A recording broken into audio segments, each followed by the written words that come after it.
Hello, my name is Dimitri Martinovic and you're watching RPTV News. Today on RPTV News, we will be speaking with Bill Morneau, the Honourable Member of Parliament and the Federal Minister of Finance. Not only is Mr. Morneau the Minister of Finance, he is also the Member of Parliament for Toronto Centre, an area of the city that encompasses Moss Park, Regent Park, St. Jamestown and Cabbagetown. Let us join now the Minister of Finance as he responds to questions that both address our national concerns as well as our local ones.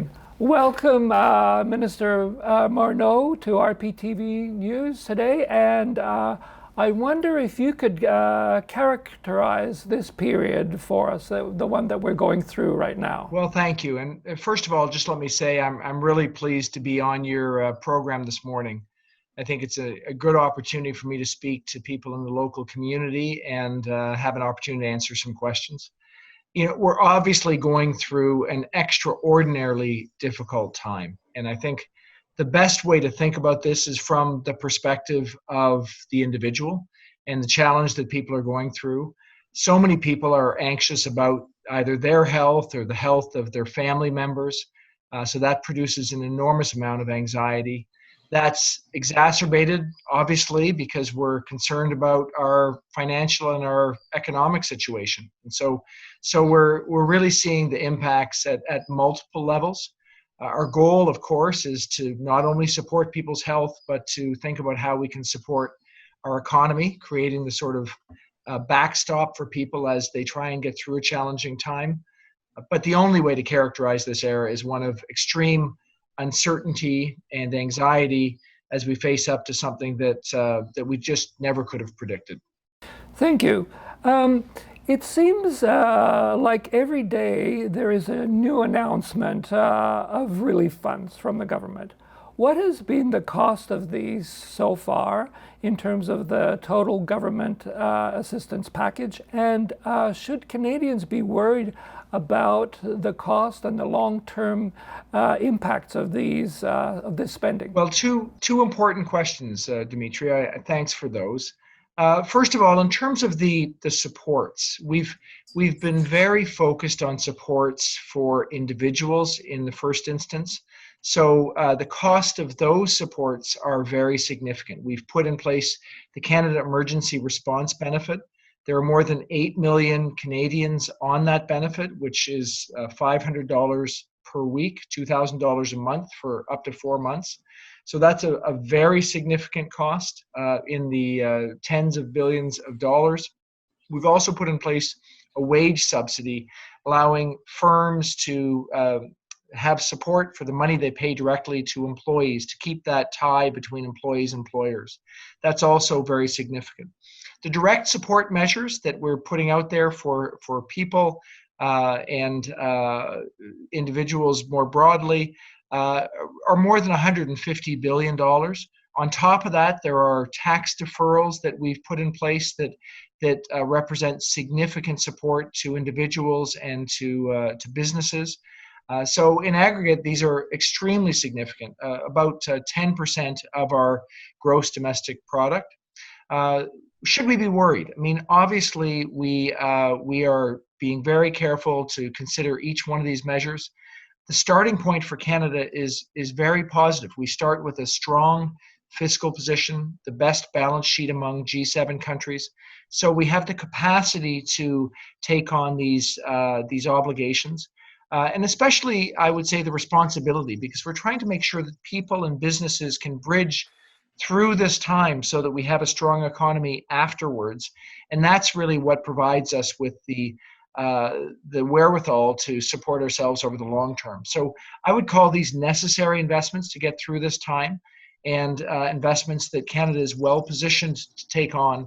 Of course, we will face challenges in future, but the challenges will be less because people will be stronger and corporations will be stronger and our economy will be stronger, resulting from these investments.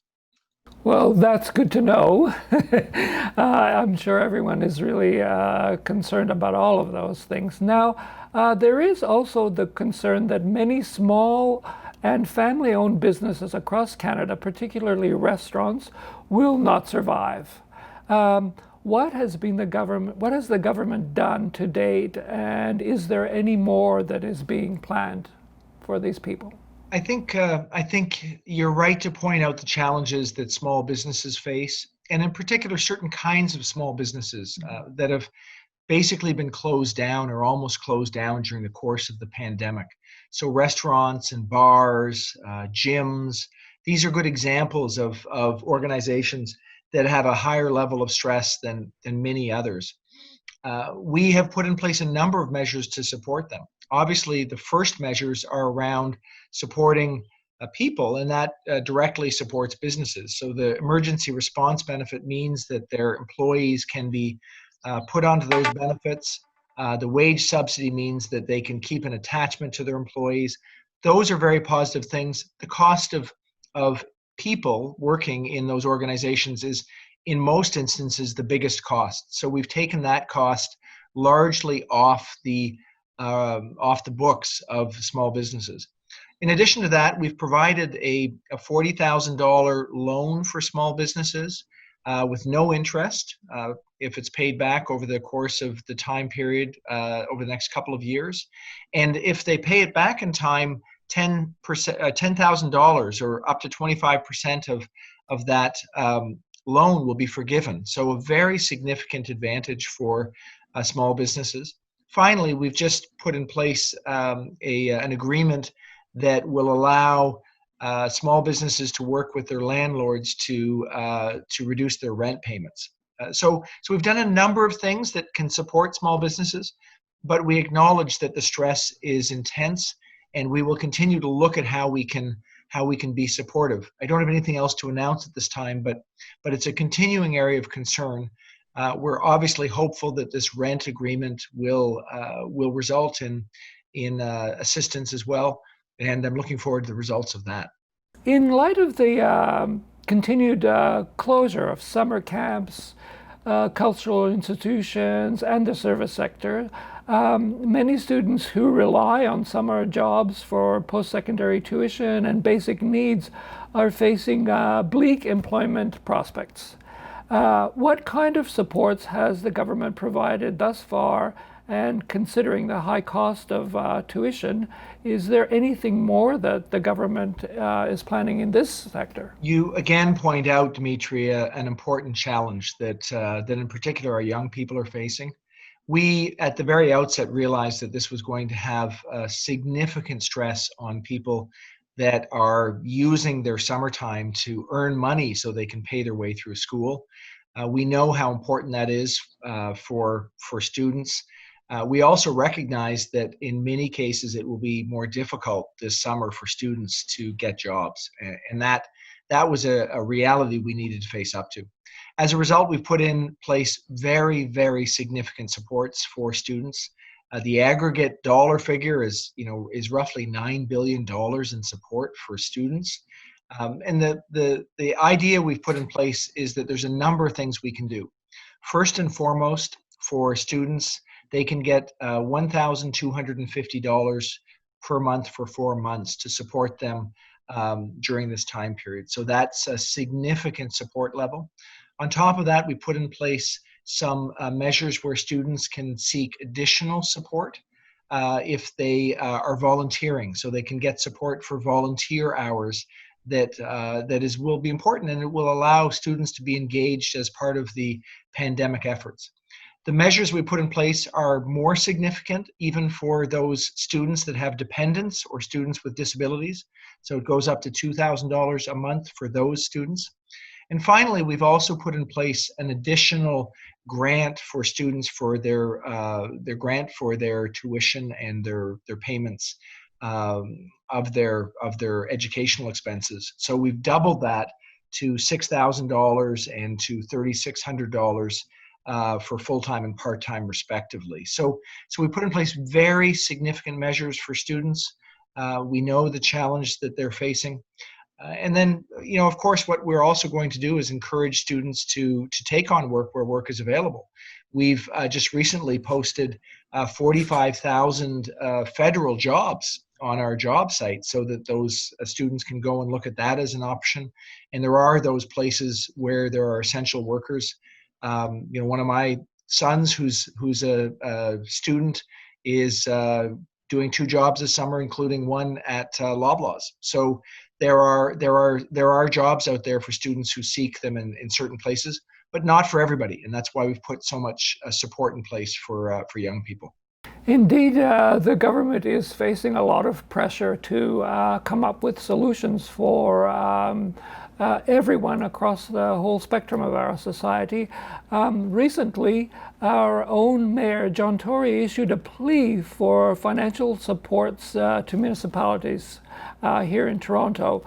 Is there anything that the government is doing in that front? We know that so many parts of our economy have been stressed during this time. We've seen, businesses you mentioned in the restaurant sector. We see, organizations like airlines that are extremely stressed because they effectively have no demand. Obviously, municipalities are challenged as well. In many cases, or if not most, municipalities are responsible for our transit systems, which are now under real challenge because people were not actually going to work. And of course, their sanitation needs have increased dramatically as well. So we understand those needs and those pressures. Of course, in the first instance, municipalities work with provinces based on the federal, provincial responsibilities. Municipalities do work with provinces, so we need to recognize and respect that jurisdiction. There is certainly a need for us to work together with provinces on supporting municipalities.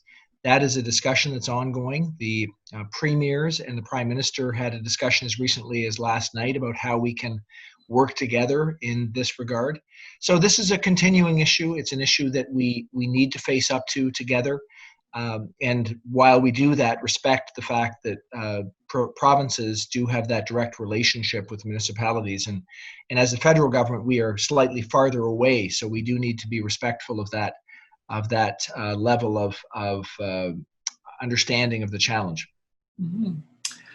Now, as a member of Parliament for the riding of Toronto Centre, which includes Regent Park, Moss Park, and St. Jamestown, in the light of the pandemic, what specific challenges do you feel these communities are facing? And you, as their representative, how are you positioning yourself to help these communities? Well, I would say that being a member of Parliament for an area of the country that is so diverse in terms of socioeconomic situation in particular has been helpful for me as I've been thinking through the kinds of supports that we can present for Canadians. But it's not only the diversity. Toronto Centre is the most dense riding in the country. It's actually the place where we live closest together. So you represent, I represent various areas, but St. Jamestown is a good example of a very dense area. So the stresses and strains there, the worries, are perhaps even greater than they would be in more rural areas that don't see their neighbors quite as frequently. So there are different kinds of challenges. The socioeconomic one, though, is the one that I would focus on. We've very much been thinking about the fact that in this pandemic, the people who have lower income jobs are often in the retail and service sector. And those jobs, in many cases, are more at risk than others who might be able to do their jobs from home, from home over the computer like you and I are doing now, or over the phone. So I've been thinking about that, and that is really a big part of our emergency response benefit, recognizing that those lower income workers in particular would be particularly stressed. That has informed us as we've put together our programs. You'll see that the $500 a week for 4 months really does present an important floor for people who are in a lower income category, and many people in St. Jamestown, in Moss Park, in Regent Park, for example, they absolutely need those dollars to support their family with groceries and rent. So I would say that that's been very helpful. Of course, my constituency team has been working hard over the course of this period to respond to concerns, to help people to get access to programs that might be supportive of them and their family.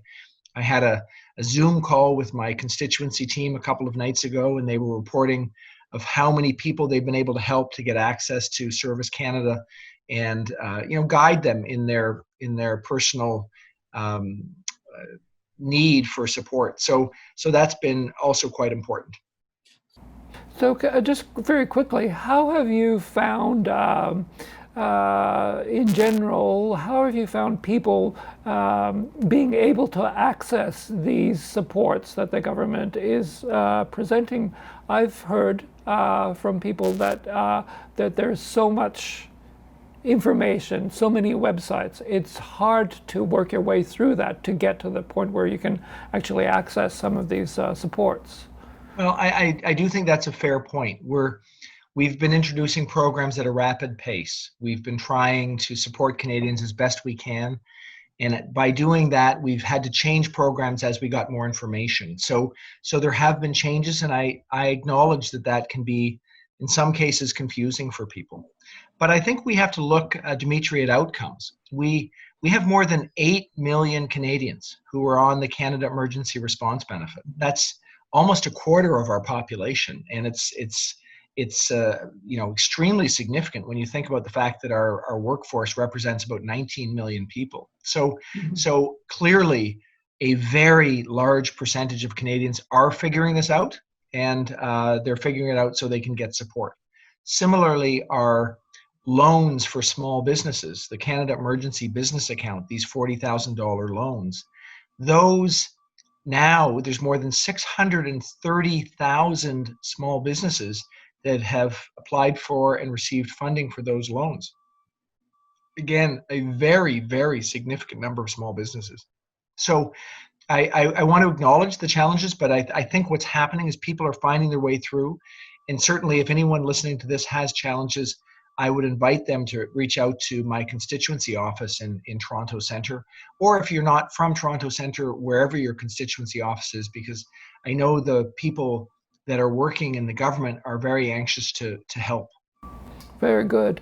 Then finally, how do you feel, both as a MP and influential member of the government, that you are responding to these challenges? Well, this is a difficult time for people. I think my responsibility, both as a member of Parliament and as Minister of Finance, is to listen hard, to try and understand the challenge, to make sure that our programs are not only developed representing the real issues, but also delivered, and that we provide the support. From an MP level, it's providing the support for people as they work through the system. So I've obviously been spending the lion's share of my time on the development of programs, the amendment or improvement of programs as we go along. That's where the many late nights and early mornings are spent on that. I would say that the Canadian response has been very strong. As a country, we are among the very small number of countries who've taken the most aggressive response to supporting people. In the G7, we are at over 10% of GDP, which is higher than any other G7 country. But not only that, we've been the fastest. So we've actually gotten the supports out to individuals and businesses more rapidly than other countries. So our emergency response benefit was the first thing we did, and we had to do it fast because we knew so many people would not have money for groceries if we didn't get that out quickly. And we achieved that goal. And I just have to say the public service, the people that work for Canada Revenue Agency have done a remarkable job at doing things very quickly. So we'll need to continue to be as nimble as we can. We have to recognize that Canadians continue to be anxious and need support. So as well as the Canadian response has been to achieve our goals, this is not over yet, and we need to continue to listen, to work hard to make sure that we can support people through this time.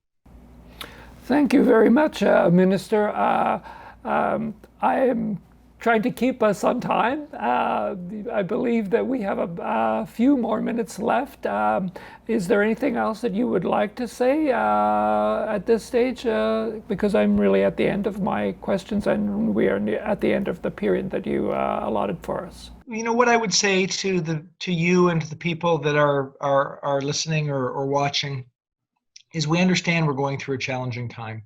We do all need to be in this together. So we need to encourage people to take the measures that they can to keep themselves and their families safe. As we look towards a safe restart of our economy, we all need to be very prudent to think about the measures that the public health officials are recommending, the social distancing, the washing of our hands, the wearing of masks when appropriate, when we can't appropriately social distance, or when we're in stores, for example. So I would encourage people to recognize that this will pass. It's a challenging time. We're in it together, and those sorts of things can make an important difference on our effectiveness in getting us back to a new state of normal. And we're all looking towards that gradual reopening with hope and with a necessary level of caution. So I would encourage people to have that hope, but also to have that necessary level of caution so that we can ensure that we get back to a new normal. Thank you, Mr. Morneau, for making yourself available to answer our questions at this most unprecedented of times. My name is Dimitria Martinovic, and you've been watching RPTV News. Join us again as we continue to report on stories and issues that are of critical importance to our communities. Like, share, and subscribe to our channel. For more information, follow us on all our social media platforms. And don't forget to visit our website, as well as comment down below what you thought about this video.